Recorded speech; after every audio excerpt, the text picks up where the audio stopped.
Hello friend, I am Naval. You are watching Code with Naval. Welcome to Angular series part 6. In earlier part 5 we saw data binding. In this video we will understand what is a pipe, how can we use a pipe in our project.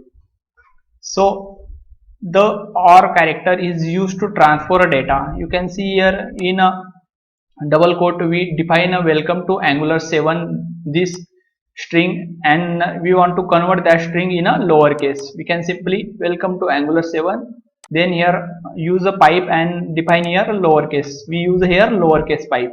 It takes integer, string, array and date as the input separated with the OR to be converted in the format as required and display the same in the browser.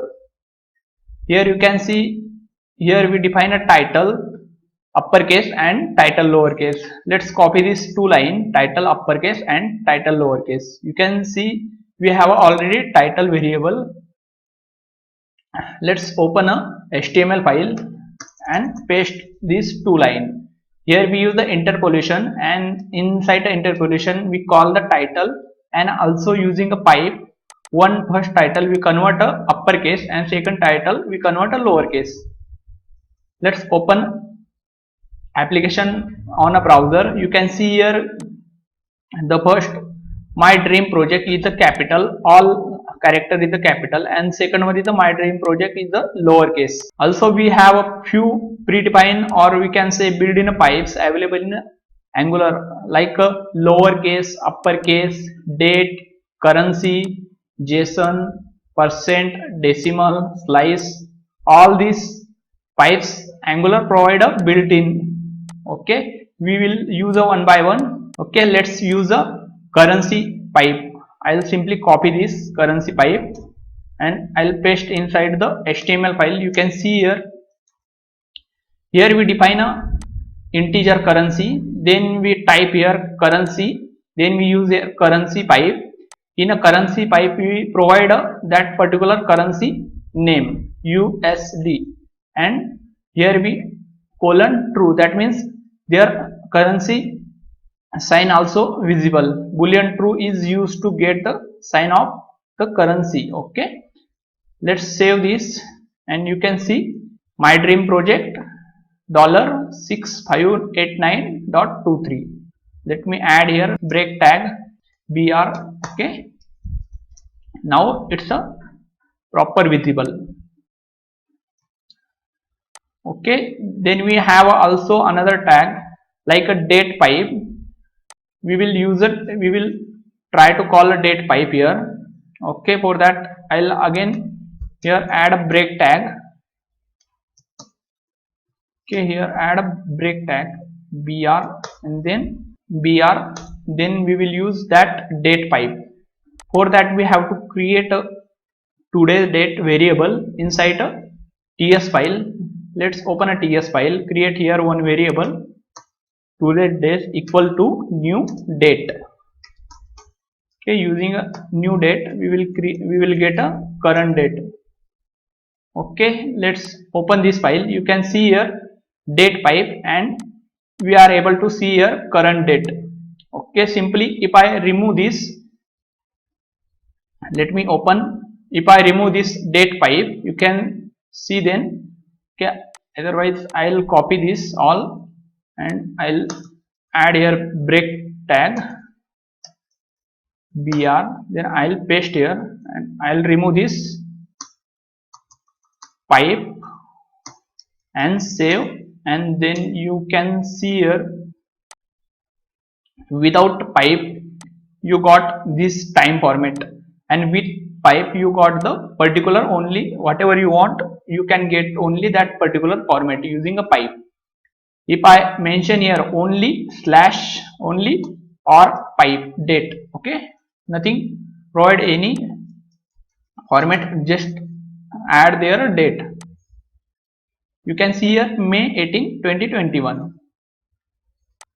It's a pretty useful those pipe for converting a data, for showing a data according to the requirement. We can directly convert that data type in view level, we don't want to do anything inside the TS file, or we don't want to do anything on that data. We directly during the view we can change that data, we can change that data view type. Okay, also we have a few JSON pipes. We have to, we can print that JSON pipe also. Then we have also percentage. I want to find percentage.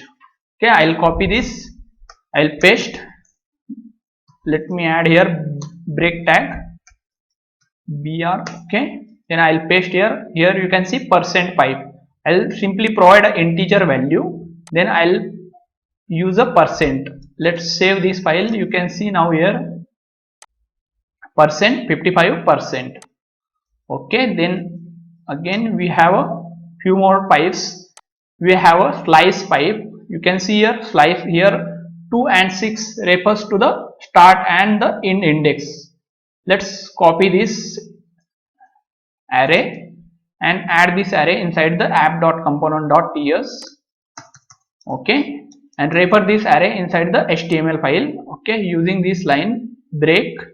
Here what we have done here, simply first use the break, and here you can see we took here all month array, and I don't want all months, I only want 2 and 6, between a 2 and 6.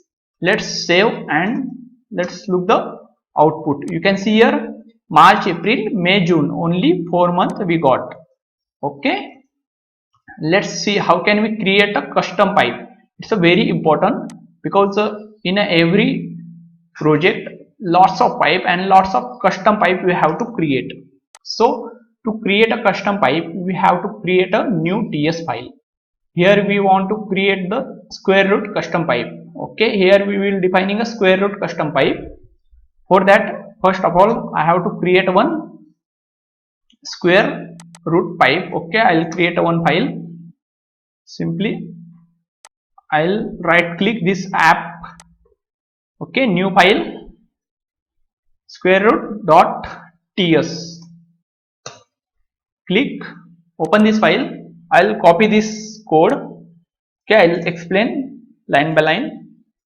Save this code. Okay, you can see here for creating a pipe we have to import two things. First one is the pipe and second one is the pipe transform, those locating inside the Angular/core. Then we have to add annotation pipe, and we can define here pipe name. This is our pipe name. We are going this pipe name in our HTML file. You can see here we have a uppercase, we have a lowercase, all this pipe name like define like this. Okay, here we define a pipe name. Then we create here one class. In that class we implement a pipe transfer. Okay, in that pipe transfer we have a transfer method. We override simply that method. In that method we can define a input argument as well as a return type. We can define here parameters as well as return type. Here our input parameter is a number types, and also return type is a number type. Okay, this is our argument that we getting from HTML file, and this is our return type that we are returning on that HTML file. Okay, let's, whenever we get any value, like we get 100, that 100 value store inside this val variable, and it will using a math.square root, it will create a square root that particular value, and it will return that particular square root in the same function, in the same pipe. Okay, if you remember earlier we discussed when we discuss model, that time we discuss whatever we create a pipe component we have to declare those inside the model class. That's why let's copy this and add this pipe inside the model class. Let me add here, I'll add here this square root pipe, simply add here. Okay, only remember this thing, if you don't add your pipe inside the app.model.ts declaration, then your pipe will not going to work. Okay, let's our pipe is created successfully. In our HTML file we will use this pipe. Okay, simply breakpoint. I'll add here breakpoint, and I can use here any value. Okay, I'll simply copy this line, square root of 25. Okay, I want square root of 25. Let's save this and check on a browser. You can see here we got a square root of 25 is a 5. Okay, this happened only because of the pipe concept. Here we saw how to create a custom pipe. First of all, we have to create one TS file. In that TS file, we have to import a packages, pipe and pipe transfer, those locating inside the Angular/core. Then we have to create a pipe name. For creating a pipe name, we have a annotation @pipe. In that annotation, we provide a name equal to that particular pipe name. Then we create a class, and in that class we import a pipe transfer interface. In that interface have a transfer method. We override that method. In that method is the accept parameter. We define that parameter. Also we define a return type, and we perform operation and we return that new value, and that value we directly get on the HTML page. Okay, here we first saw the date pipe, then we saw percentage pipe, also we saw slice, also we saw square root. Here you can see we have so many pipes, few of them predefined, and we can create depend on our requirement. We can create that way. We can create simply that way pipes, and we can transfer a data. In next video we will see routing. So bye bye.